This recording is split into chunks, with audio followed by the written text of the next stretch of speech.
Hi, I'm Wendy from Hillstock Nutrition Health and Wellness. We're going to be demoing today a chicken and chorizo slow cooker meal.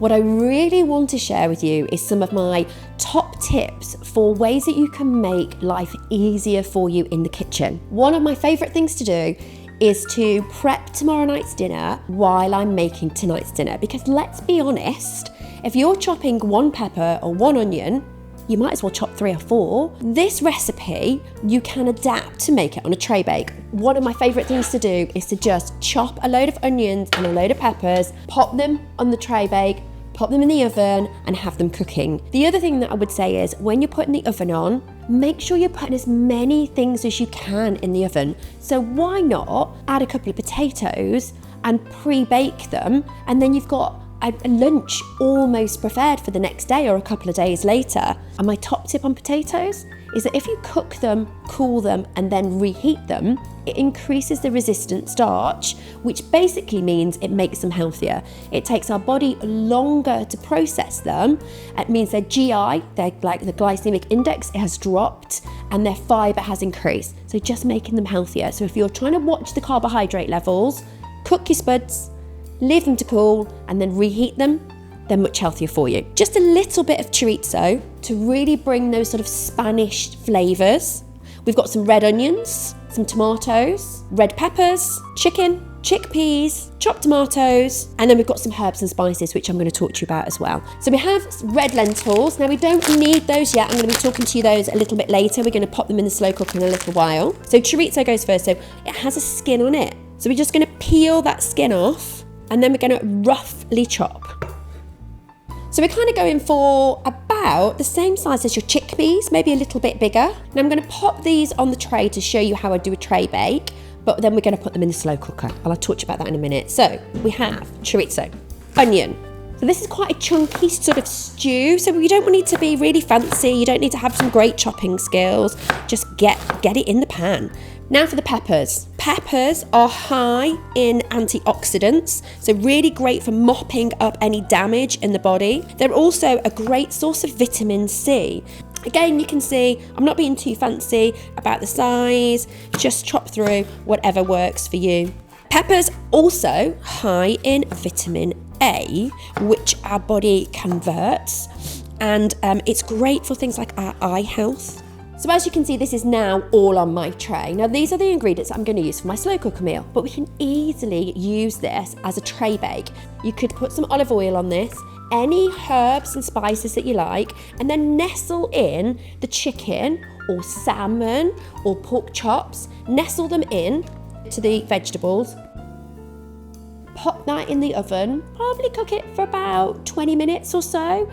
We could add some of the chickpeas about 10 minutes before it's finished cooking. Don't put them in any earlier, and be really careful because they can explode. It has happened to me. But you can pop those in and they soak up the juices. You could add a few chopped tomatoes if you wanted to. I wouldn't use the tinned tomatoes necessarily, but you could add some courgettes, whatever you've got in the fridge. This is a really good way of using up all those little bits and pieces that you've got left in the fridge. So this is tonight's dinner. Now we're going to move on to tomorrow night's dinner.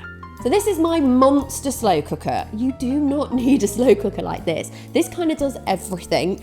So what I'm going to do is take the centre part out of this, because that's all we need, and I'm going to get this beast out of the way. So like I said, we will have chopped all that. You just chop double. Takes seconds longer. Pop them into the slow cooker. And now we're going to add the rest of the ingredients. Tomatoes are high in a substance called lycopene, and lycopene has been showed to be very beneficial in cancer treatments and to be quite preventative for cancer, particularly men's prostate cancer. Most of the studies have been done on that. But it does have to be cooked. So raw tomatoes with the lycopene isn't available, so it does need to be cooked. I'm just going in with the can of chickpeas. Pre-cooked chickpeas, drained, is absolutely fine. Can of chopped tomatoes. This is a fairly dry sort of stew. The lentils that we're going to add later will actually soak up any of the extra moisture. If you wanted a more of a soupy consistency, you could add some extra water here as well. Finally, we're going to go in with our spices and our meat. So herbs and spices, you can use any herbs and spices that you like. So at the moment on this recipe, we've got Italian seasoning, which is a mixture. It's got a little bit of pepper in it. It's got oregano, it's got thyme, rosemary. You can buy it from most supermarkets. Cayenne is a hot spice. Now it's not as hot as hot chili, but it still gives it a sort of a heat. Leave it out if you don't like the heat, but a little bit of heat is really good for our digestive system. Now, paprika is what I love to add to this. So I'm kind of straddling Europe, and this isn't an authentic dish at all. I'm going for Italian seasoning and then paprika, which is a typically Spanish spice, but I love paprika. It adds a lovely warm depth to this dish. Chorizo has paprika in it. It's what gives it its lovely red colour. So I'm going to add roughly 2 teaspoons of this. Just a note, you can get hot and mild smoked paprika. Choose the one you prefer. Now for the Italian seasoning. So we want quite a lot of this. This is herbs, not spice. So you do tend to add more herbs and spices. So I would literally just guess with this. The recipe says 2 tablespoonfuls, but a generous amount. And finally our cayenne. So be careful with this, be mindful of this. 1/4 teaspoon, maximum 1 teaspoon. Salt and pepper, we're not going to add that yet. We will add that when we add the lentils later because we're going to taste it. Always taste your food. So I'm going to give this a good stir before I nestle in our chicken. So let's talk about the chicken. So in this dish, it's the protein. Chickpeas have some protein in them as well. So if you were vegan, you could just totally leave the chicken out. We could have tofu in there instead, or any other kind of meat would work equally well. But we're going for chicken thighs, which is a slightly cheaper cut, and we're cooking it on the bone.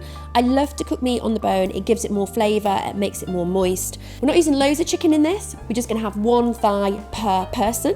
And I'm just going to nestle these in so they're kind of within the stew, and they're going to soak up all those lovely juices and those herbs and spices that we've put in. So now if it was in the morning, if I've made this in the morning, I would just literally pop my slow cooker on. If you've made it the night before while you've been chopping up your other veggies for your tray bake, then I would cover this and pop it in the fridge because it's chicken, you don't want to leave it out. Pop it in the fridge, and then in the morning, we're literally just going to put it on. This is a really robust slow cooker meal, so you can cook it for as long as you are out of the house. I would say probably a minimum of 5 to 6 hours, but you could always put it under a pressure cooker if you don't have as much time, but it will literally be fine left for 12 hours. It won't sort of have any issues with it. All we need to do is 20 minutes before we're ready to serve it is add the lentils. Thank you for watching the video. I hope that you do enjoy cooking the meal.